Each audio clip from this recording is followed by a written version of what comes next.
battles unfold on the table, less expanse. Miniature warriors in a strategic dance. 15 millimeters of intricate design. A world conflict in a scaled down line. Terrain crafted with precision and care. Armies maneuver under watchful glare. Dice roll to decide the fate of the day. Strategies clash in a tactical display. Hello again, everybody. This is Derek, and I am coming back at you with another Wargaming and Miniature video. And in this video, we're going to continue on with my Napoleonic project update. Now I'm working on my own set of rules for, it's called Marshals and Generals, and we're going to talk about that a little bit after I show off some of the figures. We're going to clear the table here, and I'm going to show a little bit of my thought process. But the first thing I want to show is I have finished 3 more battalions as part of Jerome's division. And then I want to put out my, once I show the 3 battalions that I've completed, I'm going to put the entirety of Jerome's division that I've finished on the table, which I'm only missing 1 regiment. I'm missing the 1st Light, which is a 3 battalion regiment. Okay, so, and then I'm going to tell you about the figures that I'm working on next, which is not the Light. I'm going to be working on some militia units. Okay, so let's start off with this battalion right here. This battalion is the 2nd of the 3rd. You're going to see, if I was wanting to set it up like I probably should, I would put the flag as close as I can to the center. I'm going to put my Grenadiers company on the right and my Voltigeur company on the left. That can go back and forth, it doesn't matter, but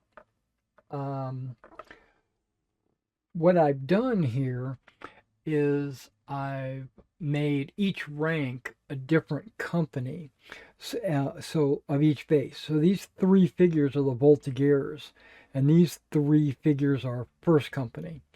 And then you've got the command element right there. It's that whole stand. Then you got the Grenadiers here, and then there's the other 3 companies right there. I'm using this flag. These are all Old Glory figures, FYI.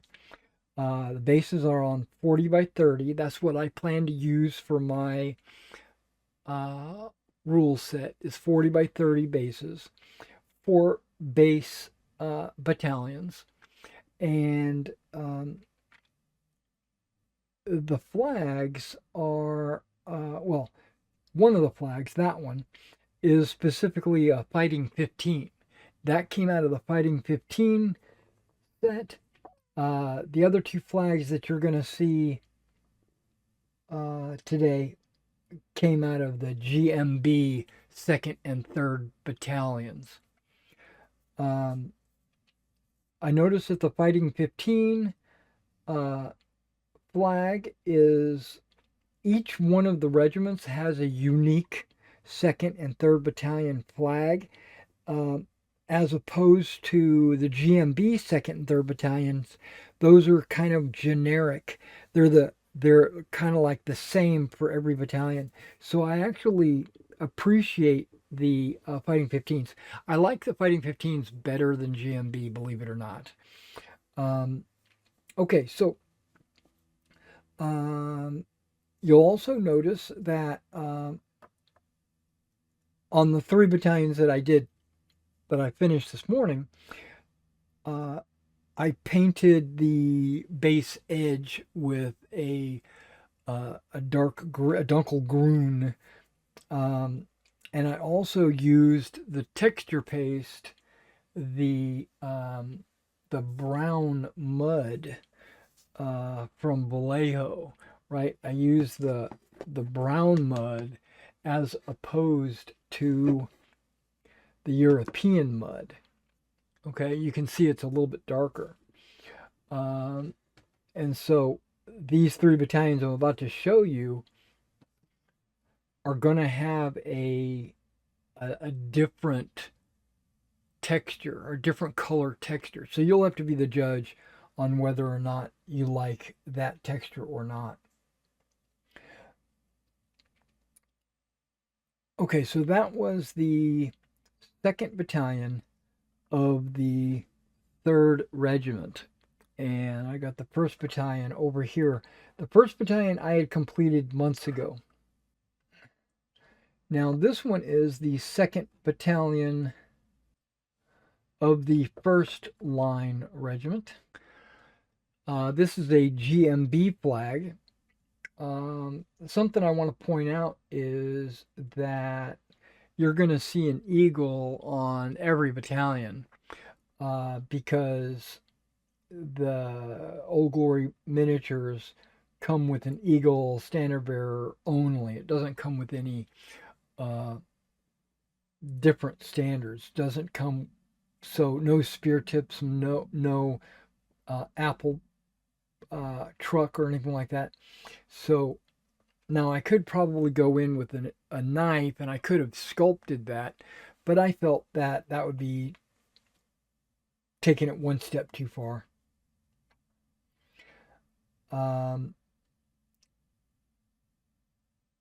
Now you'll notice that because this is the 1st regiment, the battalions, the light battalions have the yellow epaulets and they have yellow plumes with a red tip. You'll notice that not every trench coat is the same color.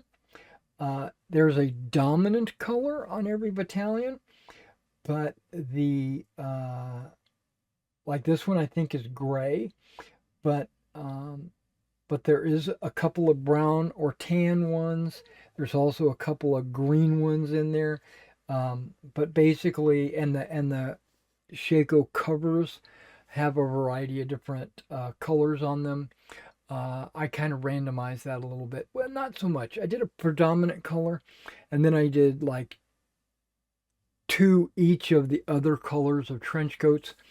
And then when it came to the Shako covers, I did the brown Shako covers for half of the models, and then the other half were a dark gray, or I should say 2 out of the next 3 were dark gray, and then the last one was a green because they did have a variety of different colors.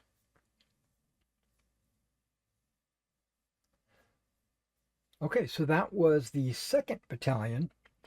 Let me get the 3rd Battalion. All right, this is the 3rd Battalion. You'll notice it's got the red fanion, right? Trying to see also the yellow with the red tips. Yeah. Now, when I put them all out, you're going to have to kind of see how they compare. But like, just quickly, this is the, both of these are the GMB flag, where this is the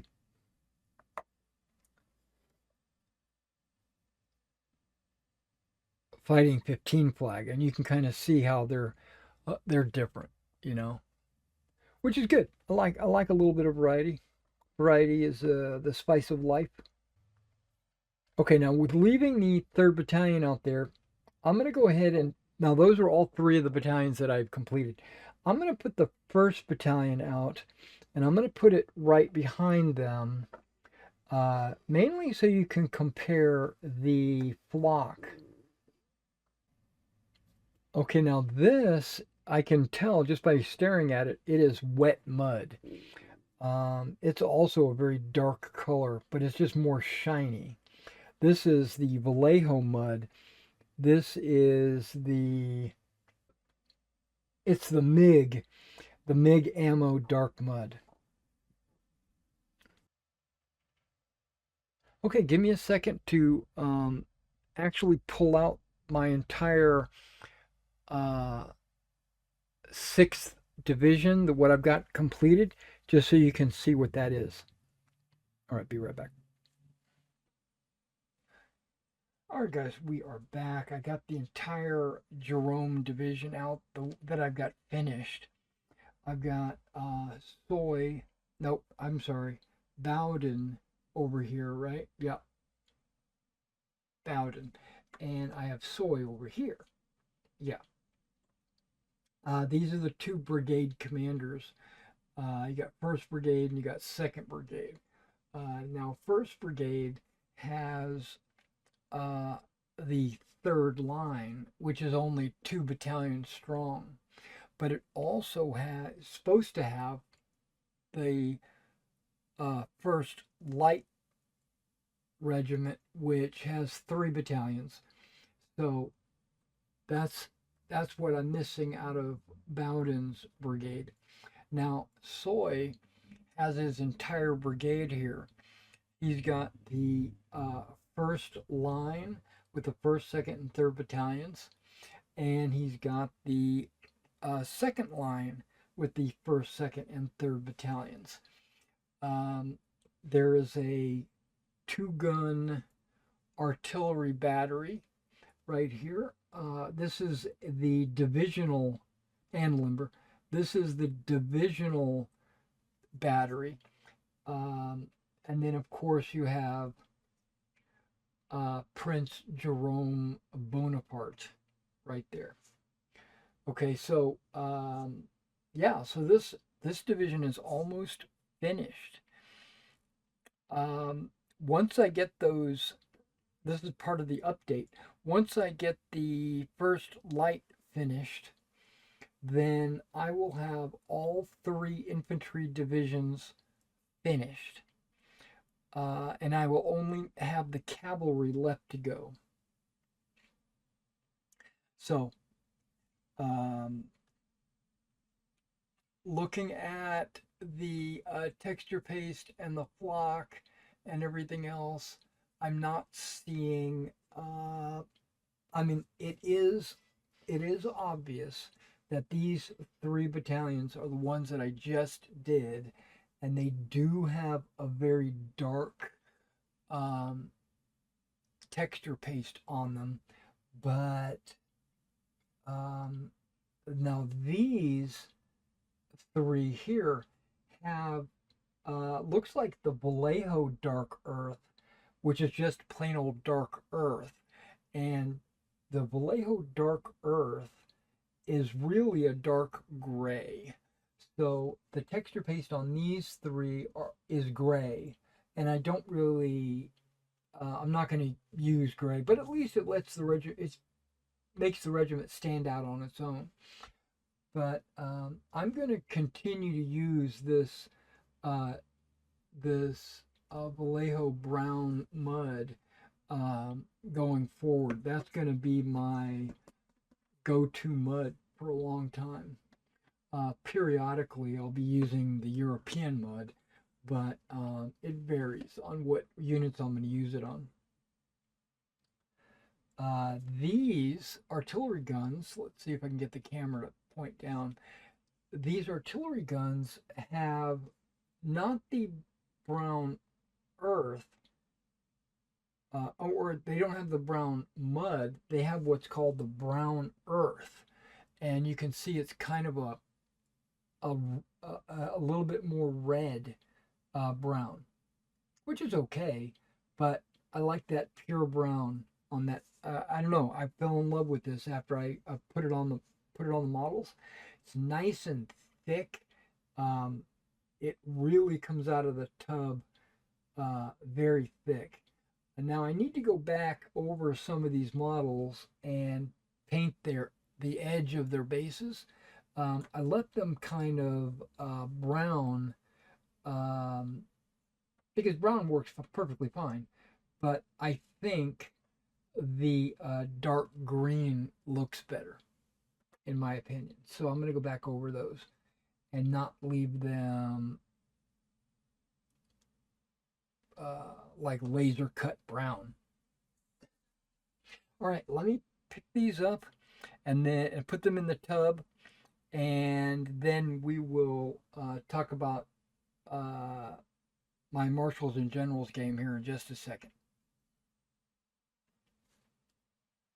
Alright guys, so now this is the second half of the video. This is where I'm just going to be basically talking to you a little bit more casual. So I don't have this scripted. I just know that there's a couple of topics that I want to talk about as part of my Marshals and Generals game. Now, this right here, this is a Meg Maximus and Magna quick reference sheet. The quick reference sheet for Pacto is actually a little bit different, but this is the Magna one, and that's how I kind of envision my game being Magna related. Okay, all right. So, as I might have mentioned in a previous update, I do plan to use the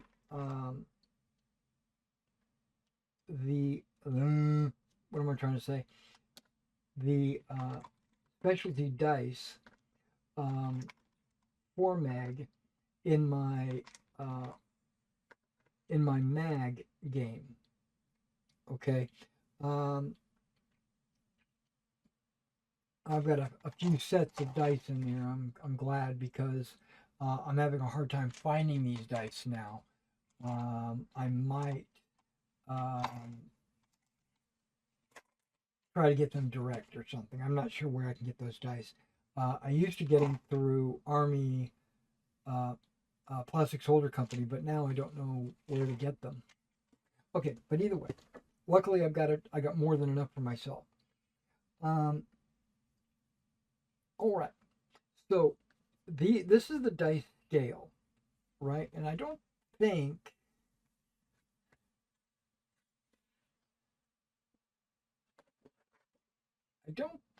it shows what the dice scale is.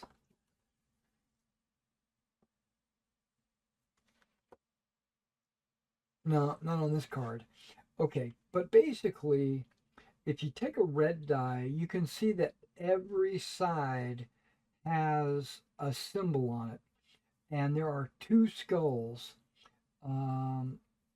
And there are 3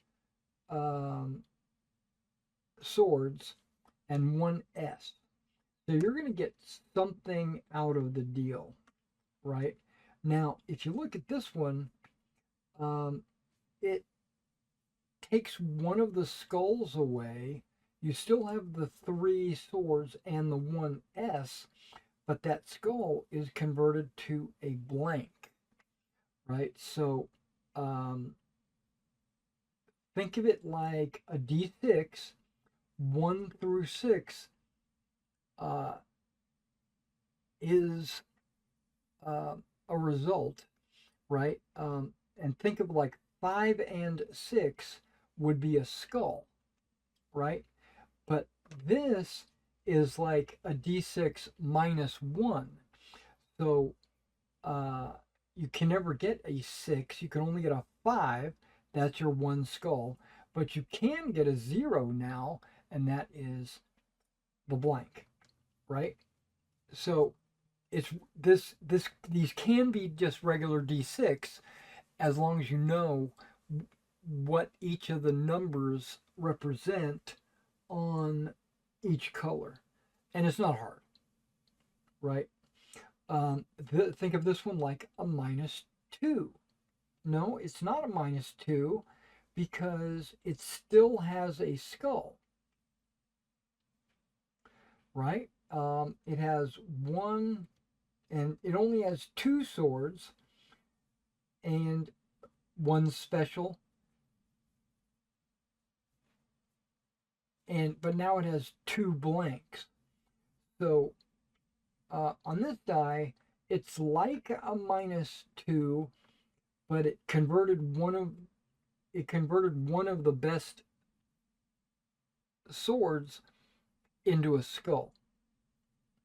And then like the white has no skulls, and then the black has only 1 sword and 1 special on it.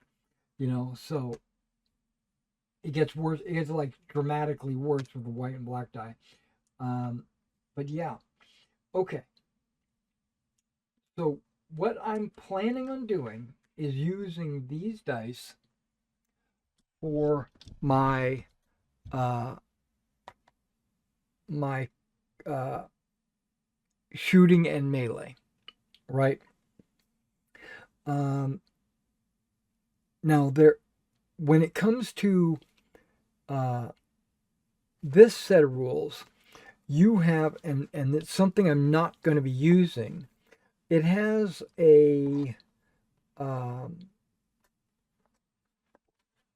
whole section right here on drawing cards, and then based on the color of the card, you can play it on a unit, and the color you see on the chart here is the color of the card that's required, that or better, to do that maneuver, that type of maneuver.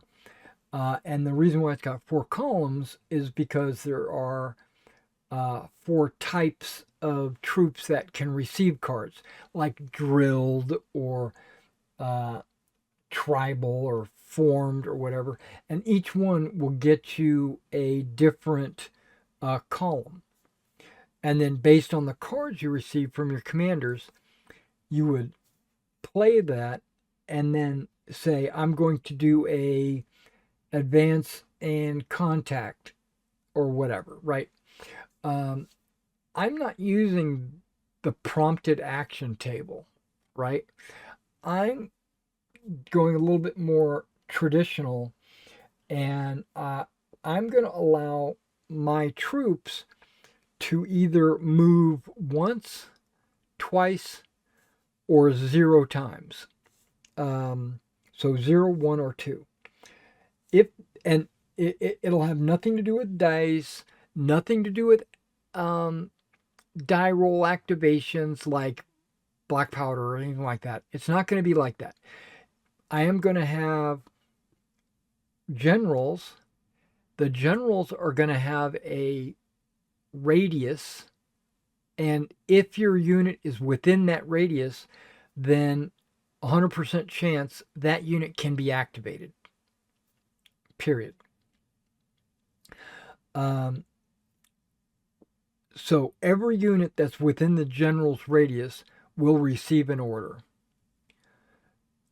Now, I've dabbled with the idea that I would roll a die for each general, and that would be how many units it could activate, right? I've thought of that. And I'm still on the fence there, because that would give my generals varying abilities, like a poor general, or giving them a fixed number, like an excellent general can activate 6 units. A good general can activate 5 units. An average general can activate 4 units. And then a poor general can only activate 3 units. So I've considered that. So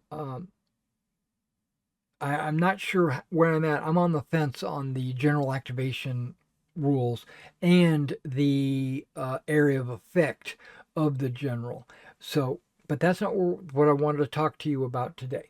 I did want to say that I'm not using this activation table for marshals and generals. For ancients and medievals, I think this works really good. I think this is a perfect system for ancients and medievals, the random cards and, you know, the fog of battle and all that. I think it works really good. But remember, my mag rules, I'm trying to make it a fast play set of rules. Not so fast that it's beer and pretzels, but fast enough that you don't have like this huge table that you've got to look at or anything while you're in the middle of the game. Okay. So let's talk about shooting and melee and moving. Okay. So when you activate your battalion, when you activate your battalion, they can move twice. Think of it like force marching or just quick stepping or however you would like to envision it. But basically, they've dedicated their entire time walking. Okay. So, and doing nothing else. Or they can move twice and engage the enemy in melee. I'm going to allow this. Now, all melee engagements are going to require a die roll to make contact. It's like a morale test to be successful to charge to move into contact.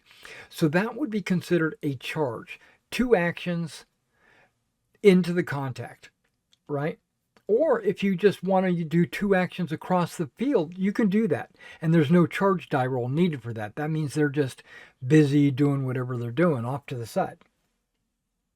Okay. But if you do a double move, you cannot shoot. You sacrifice your shooting for moving. Okay. That second move. The default is 1 move and a shoot. So, and I'm thinking around 6 inches, maybe somewhere in there. Maybe some base widths. I'm not sure if I'm going to use base widths or inches or whatever. But you'll take your battalion, you'll move him, and then you'll shoot. Okay, and we'll roll some dice and we'll do our thing and all that jazz. Cause casualties, not cause casualties, blah, blah, blah. Right. We'll go into the shooting step.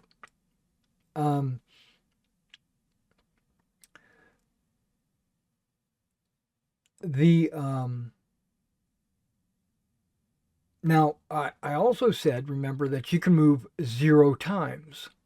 Right. Okay, so what I'm thinking I'm going to do during the shooting is give you a bonus for being stationary.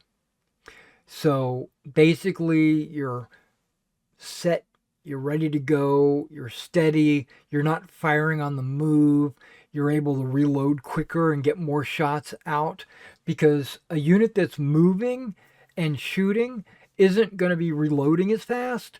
They're not going to be reloading as fast, so they're not going to get the same amount of their volley of fire. They're not going to get the devastation that a stationary unit would get. Okay. All right, so if you're stationary and you're shooting, you're going to get what the game calls an up, right? I think I might just call it a plus. Okay. Or an up. I don't mind using their terminology. If they move and shoot, it's default. That's the default state of affairs. You wheel a little bit, you shoot, you move, you shoot, you back up, you shoot, whatever it is. If you move and shoot, default. And then the final step is double move, no shooting. But with a double move, you are able to engage in combat, melee, that is, but a melee, like the last couple of inches or the last couple of base widths, or I'm not sure exactly where I'm gonna do it. I might have you stop at musket range. Um, maybe muskets shoot 6 inches. I think that's what I'm going with. I think I'm gonna go with muskets are 6 and rifles are 9. I think that's what I'm gonna go with, but I'm probably gonna adjust that for base widths or uh, inches. I'm not exactly sure. It might be 6 and 8 uh, when it comes to inches. I don't remember, but I know that the rifles shoot a little bit further. Um, it might be when you get into musket range, like 6 inches. That's when you make your die roll, and if you fail the die roll, you stop right there at 6 inches. If you make the roll, then you continue your movement. Um, right now, shooting is going to have certain modifiers that give you ups uh, and downs, right? Um, so you've got the skill quality of the shooter. You've got um, the target, like if you're shooting at a square or something like that. This only gives me meg modifiers. I'm gonna take these modifiers and change them into uh, Napoleonic style modifiers. But there's cover, there's there's what's called a weapon, and the weapon I would consider it like rifle versus musket or cannon even. Uh, yeah. Um, right, and so those are going to get modifiers, and then skill and uh, armor. So there are a few units out there, like the Cuirassier. They have armor, but I don't think they stop muskets. They might not physically stop a musket. Okay, um, try to get into the head of the miniature of the soldier that's actually you're pushing 100 guys on horses into contact, and if someone shoots at them, uh, they're going to feel emboldened if they have armor. So it's not going to actually stop a bullet, but the die roll doesn't necessarily represent physical kills. It represents the disorder, the breaking of the unit, the some guys running off into the woods, some guys getting killed, some guys panicking or whatever. And so the casualties don't necessarily represent death. It could represent esoteric things. So armor doesn't protect you from a bullet or a cannon or anything, but it gives you like a morale bonus. So it does modify the die roll, if that makes sense. If you can get behind me on that. Okay, so um,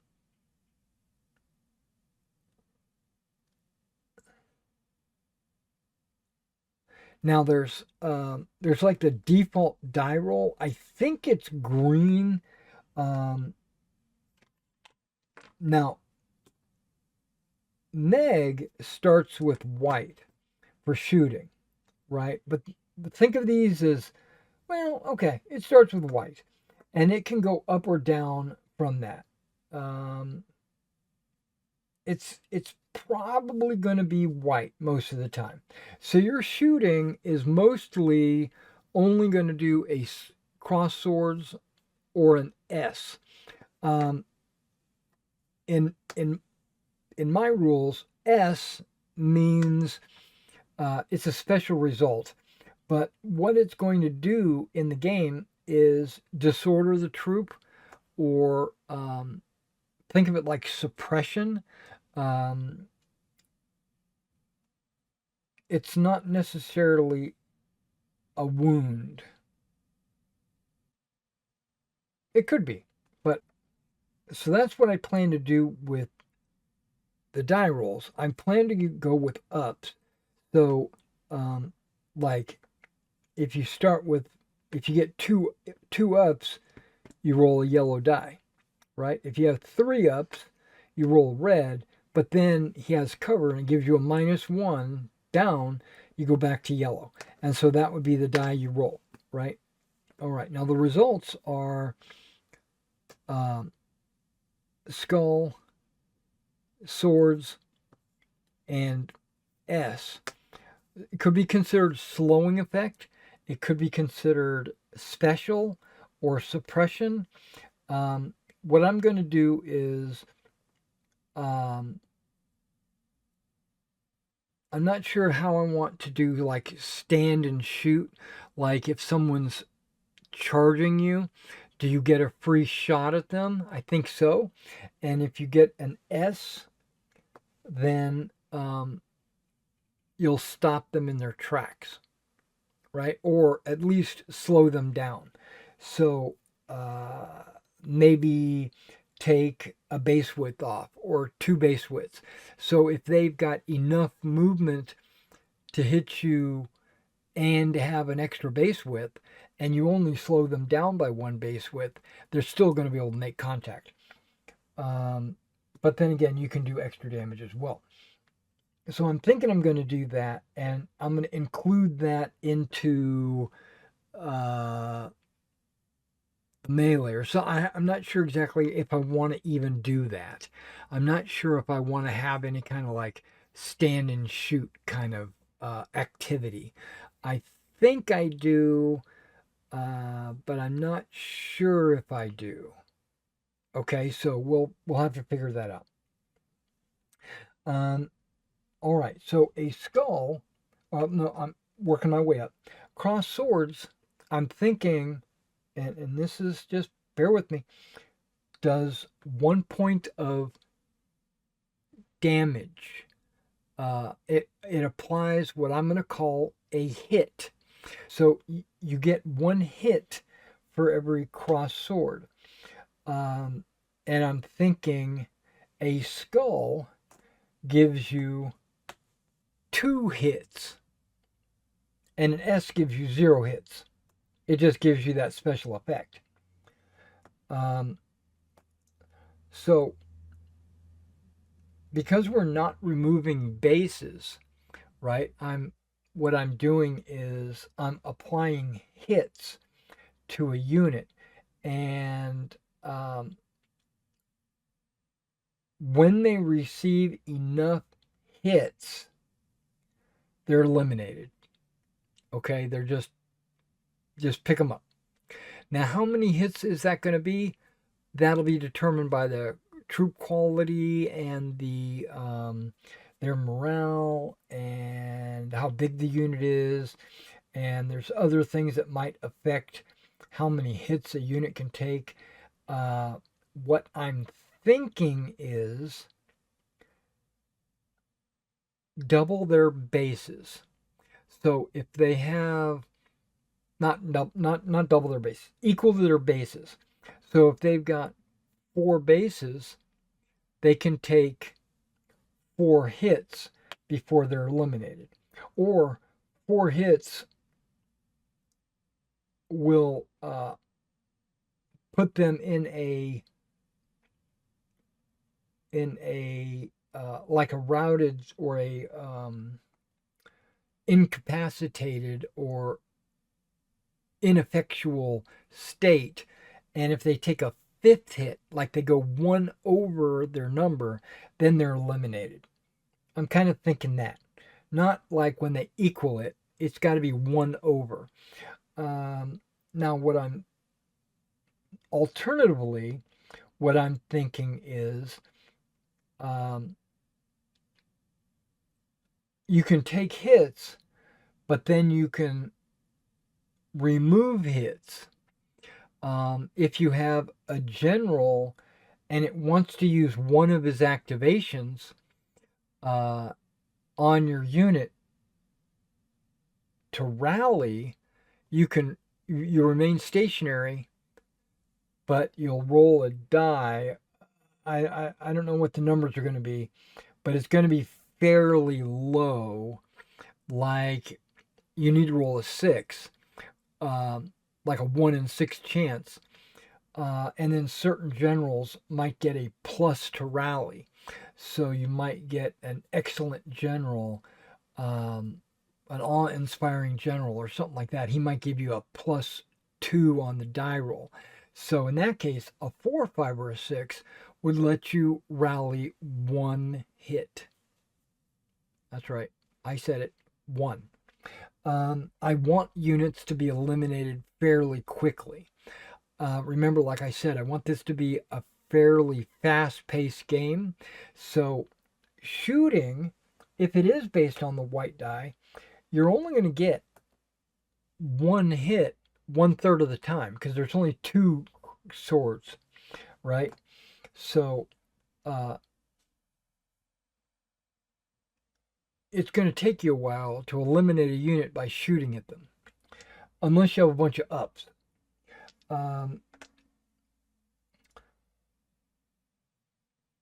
But melee, on the other hand, is going to be done pretty much the same way as Meg, and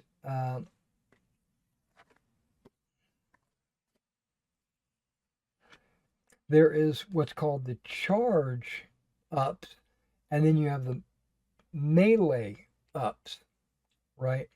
I'm not sure if I'm going to differentiate a charge and a melee. This is, I think I'm going to incorporate it into the chart. So, like, instead of having a whole chart just for charges, I'm going to say this is melee, and one of them might be, heavy cav, or another one might be lances. Like charging lancer or devastating charger. I would give that to like a heavy cav. But because most of your infantry are going to be fighting with muskets and bayonets, that's going to be the default. So they're not going to get any plus or minus for having muskets and bayonets. Now I think all melee, I'm trying to remember, I think all melee and charges in this game start at the green level. So it's a little bit more, it's more deadly than the shooting. Yeah, I think that's where it starts. And both sides get to roll dice, right? And the way you work it is, one side will get pluses, because you don't really ever get minuses. You only get pluses in melee, right? And then the other side gets pluses. So, like hypothetically, if you're charging somebody behind cover, you don't get a minus, they get a plus. So it effectively is a 1-point shift, Yeah, you get me, right? So just hypothetically, let's say you have, you're charging with a lance. That gives you +2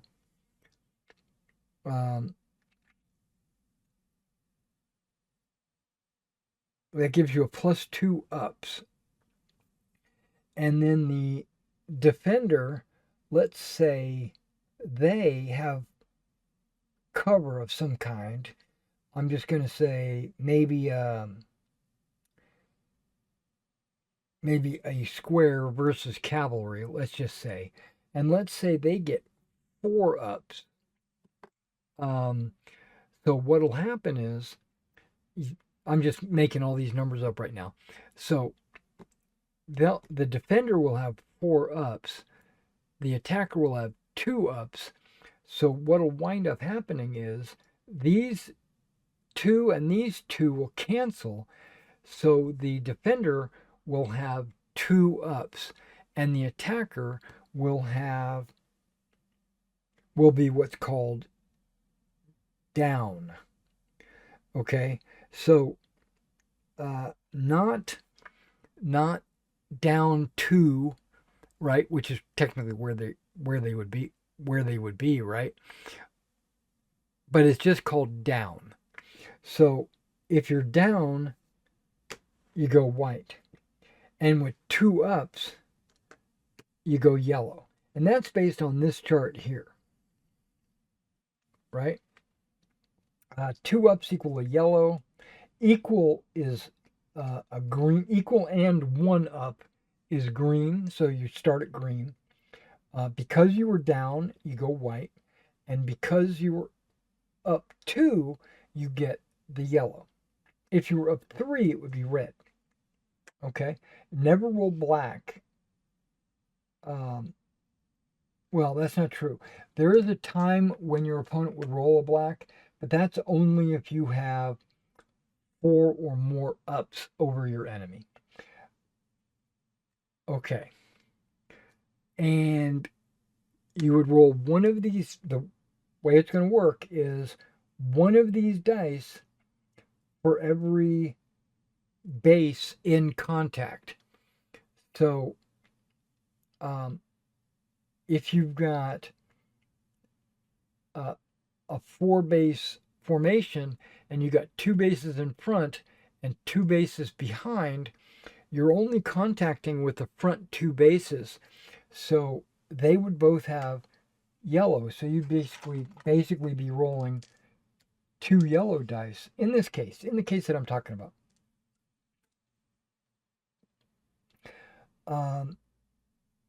But remember, if I remember right, they were in a square. So the only number of bases that they're going to have in contact is 1, right? The cav might have 2 bases, so he's going to get 2 whites, right? So he's rolling 2 whites because he had 2 bases in contact. You have 1 base in contact. You're going to roll the yellow die. Okay, so imagine there's a column, right? You have a unit or a line of troops behind, a line of bases behind the front rank of bases. That's actually going to give you an up, right? You get an up for fighting in depth in melee, right? You're rolling. You have a smaller frontage, so you don't get as many dice, but you do get better dice because they're in a column. So I'm just going to use dice as an example. Let's say, I don't want to go too much into this because I haven't worked it all out yet. But let's say I'm just going to use yellow as an example. 2 battalions confront each other, and they both have 4 stands, right? Let's say the British are in line, and the French are in column, right? And the French come in and attack, right? So they get an up just automatically for having um, depth, but the British get a supporting element on the side, um, and another supporting element over here. So the supporting elements are not modified by the uh, attacking element. They will roll green, because you can fight tip to tip or corner to corner, right? Um, if this guy attacked like this,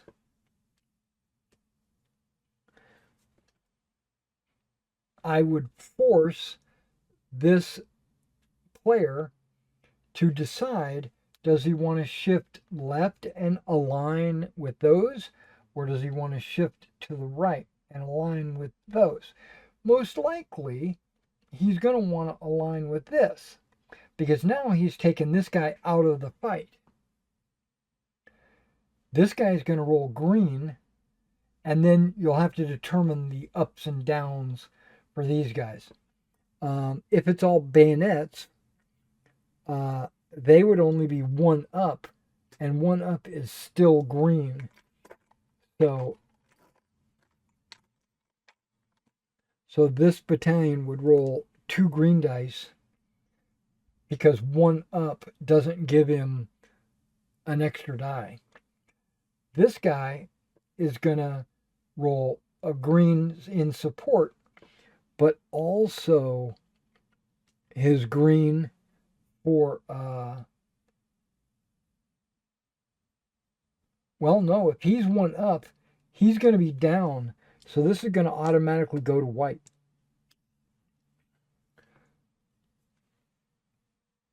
You following me?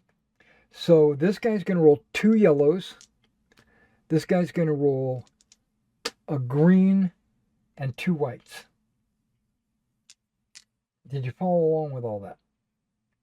No, he's not going to roll yellows. 1 up means greens. Okay, I'm all over the place. Okay, so he's going to roll 2 greens. He's going to roll 1 green and 2 whites. So I'm just curious. Okay, he gets 2 hits on this unit. And this guy gets 3 hits on that unit. The skull and a sword. Okay, so that's what I'm thinking I'm going to do with my marshals and generals when it comes to melee and when it comes to shooting and hits. You see the 3 hits, it wouldn't have eliminated that unit because he needs 4 plus 1. He needs 5, right? Well, now hold on. I'm thinking it could just be 4, or it could be with rallies. Okay, if I go with rallies, I don't know. I don't know if I want to do rallying by the player. I want that to be kind of automatic.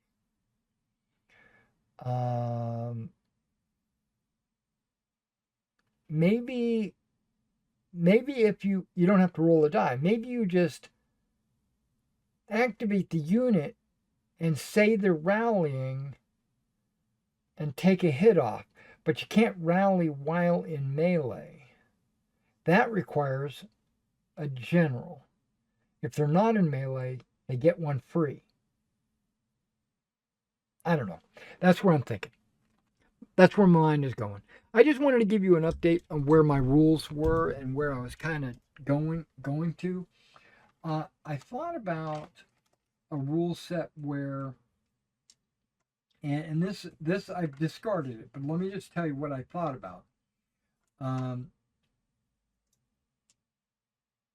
Let's say everybody can roll 1 die, right? Like I was saying, everybody can roll 1 die. And instead of doing the up color change and all that, just making it a simple D6 roll or whatever and assigning values to the die. You know, 1, 2, 3 does this, 4, 5 does this, 6 does that, something like that. Uh, that way you don't need these dice for combat. Um, and then I was thinking that um, I would have uh, a roll and keep method where uh, you get one die to start, and then every up gives you another, or in certain circumstances, you'll get an extra die, but you don't get to keep them both. You only keep the best one. So I was thinking things like if they're in column, uh, giving them, instead of an up, giving them an extra keep or an extra die. So like instead of an up, they would just roll their two green die, but they're not rolling green die. They're rolling every, because they're in a column, they're going to get 2 extra dice. And then once you roll them, you just keep the best 2. And you discard the other 2. 2 hits. I was kind of thinking instead of doing ups for column, do an extra die that you don't keep. But I thought about that, and it's actually numerically better to roll 2 dice and keep the best 1 than to roll 1 better die. See, 2 dice, keep the best 1, has a higher chance of getting more damage than improving your die. So I think I'm gonna do the ups and not the keeps.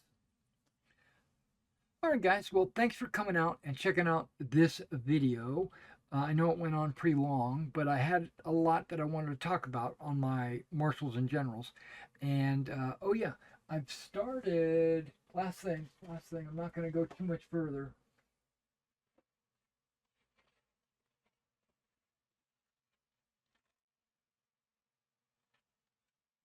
Come on. Okay, you can't see it very well, but there is 2 bags worth of Old Glory Belgian militia in there. Quatre Bras only needs, okay, that's 48 models. No, it's not.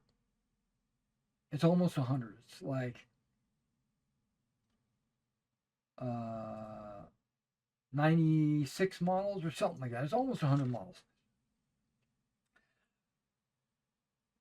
Quatre Bras only needs 3 battalions. And I can do 3 battalions, and I'll have like 25 figures left over. Or I could do 4 battalions with all the figures, because the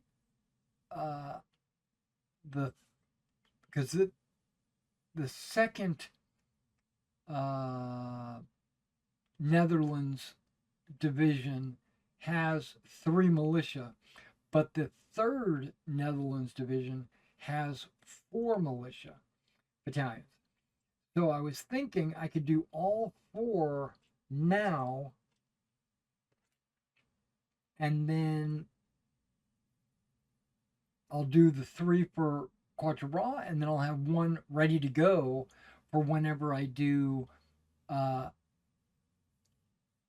Waterloo battle that's going to participate in. Now there's a downside.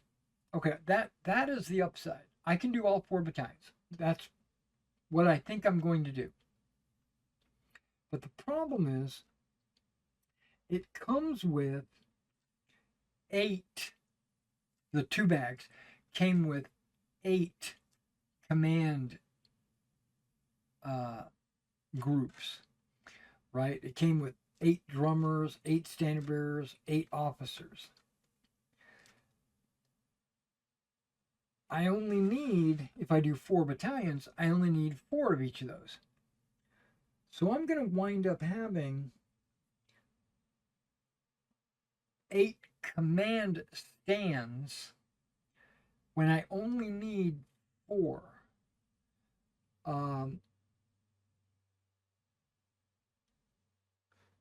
So that last battalion is going to have, the last battalion is going to be all command stands. You know? So, or what I can do is, and that's probably what I'll do, because when it comes time to do the 4 battalions, then what I can do is just put 2 command stands in each of the battalions, kind of spread them out.